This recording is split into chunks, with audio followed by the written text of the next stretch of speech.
Thank you, Mr. Chairman. Now let's get a few things out of the way here, Ms. Ingram.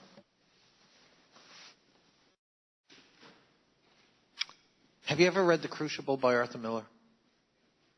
I've not read it. I've seen it performed. And you know what it's about? Yes, sir. What is it about? Well, I'm from New England, so I'm familiar with the original story. So it's about? It's about the Salem witch trial. All right. So let's get you. You're under oath. Have you been consorting with the devil? Not to my knowledge, sir. Are reports that you can fly accurate? Greatly exaggerated, sir. Have you been involved in any way in trying to pervert our youth in Salem or anywhere else? I certainly hope not, sir. You sure? Yes, sir.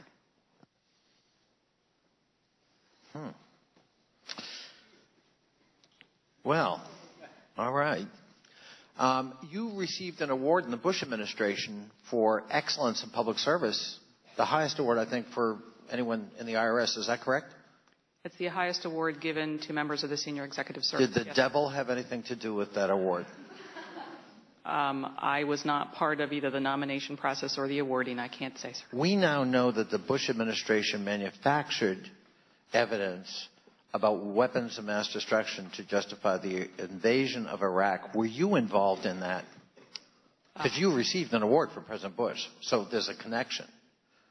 No, sir. Really?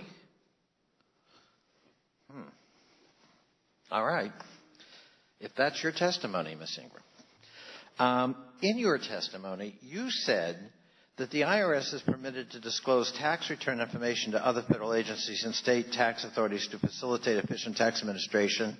And you cited that the fact that the ACA provides a specific exception, and we're talking about 6103 here, for information sharing activities. Explain what that means. That sounds very ominous. It sounds like the devil's involved here.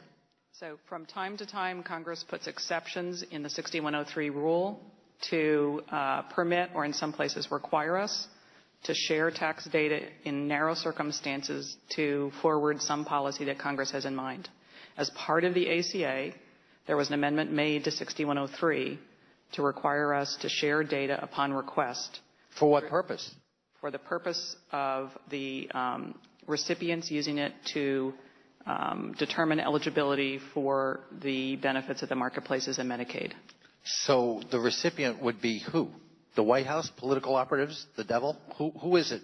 It is the individual marketplaces and Medicaid offices who are using the data under the new part of 6103 to make income-based determinations on eligibility for their programs. So it's not political activity? No, sir. It's not partisan political activity?